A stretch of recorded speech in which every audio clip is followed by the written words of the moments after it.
नमस्कार दोस्तों, मैं अंकुर उपाध्याय स्वागत करता हूं आप सभी का आपके अपने YouTube channel share market analysis में। यहां पे आप सभी के साथ डिस्कस करने वाला हूं एक इंटरेस्टिंग टॉपिक ये है, जब से 2024 शुरू हुआ है 1 जनवरी से बाजार में पैसा बनेगा या नहीं बनेगा और बाजार में पैसा लगाएं या ना लगाएं। ये देखिए, एक टॉपिक जरूर है लेकिन फैक्ट पता है क्या है? फैक्ट ये कह रहा है कि बाजार में नंबर ऑफ जो ट्रेडर्स कह लीजिए, इन्वेस्टर कह लीजिए, उनकी दबा के एंट्री हो रही है। क्योंकि सबसे रीसेंट डेटा तो यही कह रहा है 42 लाख नए डीमेट अकाउंट ओपन हुए दिसंबर मंथ में। तो ऑब्वियस है जितने लोग ये अकाउंट ओपन कर रहे हैं वो पैसा लेके, अब जब मैं अपना डीमेट अकाउंट ओपन करता हूं तो उस डीमेट अकाउंट में 0 फंड होता है, उसमें इन्वेस्ट ट्रेड करने के लिए मेरे को फंड डालना पड़ेगा। तो फंड आ ही रहा है ना बाजार में, डायरेक्टली इनडायरेक्टली। तो ये तो पैसा लेके आ रहे हैं। तो जब तक बाजार में पैसा आता रहेगा, लिक्विडिटी आती रहेगी, मार्केट का गिरने का मतलब ही नहीं बनता। क्योंकि ट्रस्ट में एफआईआई डीआईआई से ज्यादा बड़े हो चुके हैं इस समय हम और आप लोग। क्योंकि हमारे और आपके खरीदने बेचने से ही मेरे को तो लगने लगा है कि बाजार मूव होता है। आपने 1 और 2 जनवरी को एफआईआई की बिकवाली देखी, क्या गिरा बाजार, वापस बढ़ गया। उसके बाद डीआईआई की बिकवाली देखी, क्या गिरा बाजार, ऊपर ही जा रहा है ना।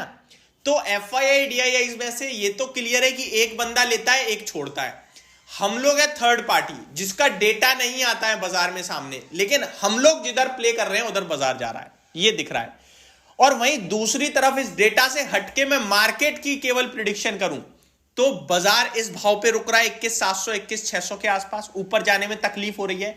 22,000 का साइकोलॉजिकल लेवल इतनी जल्दी क्रॉस करने के लिए तैयार नहीं है मार्केट। और नीचे बाजार आएगा, ये आपका और हमारा माइंड कह रहा है, थॉट प्रोसेस यही है। तो अब इस दुविधा में क्या करें क्या ना करें, ये समझते हैं। देखिए, रिटेल इन्वेस्टर ना बहुत ही ज्यादा इमोशनल है मेरी नजरों में बाजार को लेकर। उसको कोई चीज बढ़ती दिखती है तो वो कहता है ये तो खरीद लो, पैसा बना लो, कल ही बन जाएगा, परसों विड्रॉ मार देंगे, ये रहता है। वहीं अगर कोई चीज टूटती है तो वो कहता है अरे बेकार है ये सब, इससे अच्छा मेरा एफडी है, बेच बाज के एफडी करो, दोबारा पैसा निकाल लो, नहीं सब खत्म हो जाएगा। दैट मीन्स अगर बाजार में गिरावट आएगी तो वो और बड़ी हो जाएगी, और तेजी आएगी तो वो और तेज और ऊपर जाएगा बाजार, ये मेरे को लग रहा है इस समय। अब मार्केट को मेरे को ज्यादा प्रिडिक्ट करना नहीं है क्योंकि मेरे पास रिटेल इन्वेस्टर्स का डेटा तो आता नहीं है। मेरे पास एफआईआई डीआईआई का आता है और वो बिल्कुल न्यूट्रल चल रहा है मेरे लिए। एक बेच देता है, एक खरीद लेता है। डीआईआई बेच रहे हैं, कल भी 3,500 करोड़ का बेच के चले गए हैं और एफआईआई 1,400 करोड़ का लेके गए हैं। और एफआईआई ने भी 1 और 2 जनवरी को बिकवाली करी थी। तो अभी बनता क्या है? बनता ये है, मैं जो निवेशित हूं बाजार में या मैं अपना फ्रेश कैपिटल लेके आया हूं, हम दोनों लोगों को सिर्फ एक चीज फॉलो करनी है, वो ये डिसिप्लिन के तहत कुछ ना कुछ सरप्लस रखना है। और कुछ ना कुछ नहीं, कम से कम 20 से 25% होना चाहिए। यह बात सच है कि बाजार medium term to long term super bullish है और ऊपर ही जाना है। और बाजार को लेकर आपके मन में अगर चिंता है भी तो वो ज्यादा से ज्यादा एक साल की होनी चाहिए, इससे ज्यादा नहीं होनी चाहिए। क्योंकि मार्केट लॉन्ग टर्म में बहुत स्ट्रांग दिख रहा है, इकोनॉमी बहुत स्ट्रांग कर रही है, तो पैसा तो बनेगा बाजार में।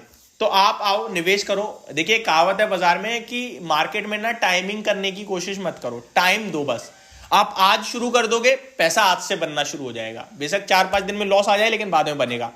आप अगर सोचोगे कल को गिरेगा तभी लगाऊंगा तो फिर वो मुश्किल हो जाएगा। क्योंकि टाइमिंग करने की कोशिश करी ना मार्केट में, वो नहीं कर पाओगे आप 21,700 पे नहीं लोगे, आप 22,200 पे लोगे। और अगर आप 21,700 पे नहीं ले पाए तो आप 22,200 पे भी नहीं ले पाओगे, क्योंकि फिर आपको ये लगेगा अभी और महंगा हो गया। और वो महंगा, अब देखो 19,000 पे जिन्हें महंगा लग रहा था आज वो दोबारा 19,000 के लिए तरस जाएंगे और 21,700 पे ही दम तोड़ देंगे कि यार लगा ही दो, बाजार नहीं गिरने वाला। सही कह रहा हूं ना मैं? तो यही फैक्ट होता है। तो आपको बाजार में से 100 रुपए में से 70 रुपए लगा देने हैं, अलग अलग डाइवर्सिफाई कर दो और बचा हुआ 30 रुपए बचा लो कि अगर टूटता है तो लगाऊंगा। ये बेस्ट आपके लिए स्ट्रेटेजी हो सकती है, मेरे को ये लगता है। बात करें कि किस तरीके से एलोकेशन किया जाए, तो टेक्सटाइल वैल्यू फंड के रूप में देखो इन्हें आप, क्योंकि ये चले नहीं है, चल सकते हैं, समय लग सकता है लेकिन चल सकते हैं और बड़ा पैसा बन सकता है। वहीं दूसरी तरफ अगर आप देखें तो बैंकिंग फाइनेंशियल्स में लगाओ, आईटी में लगाओ, फार्मा अच्छा कर रहा है, वहां पे आप टॉप कंपनियों में निवेश कर सकते हो। डाइवर्सिफाई करना बहुत जरूरी है अपने पैसे को। और इस साल ना डेट मार्केट भी काफी फोकस में रहेगी, तो थोड़ा बहुत म्यूचुअल फंड पे भी फोकस करो। तो ये सारी चीजें हैं जो आपको ध्यान में रखनी है, बाकी मैं कुछ नहीं कहना चाहूंगा। होप आप लोगों को सारी चीजें समझ में आई होंगी। Thank you so much for watching this video. Have a great day guys.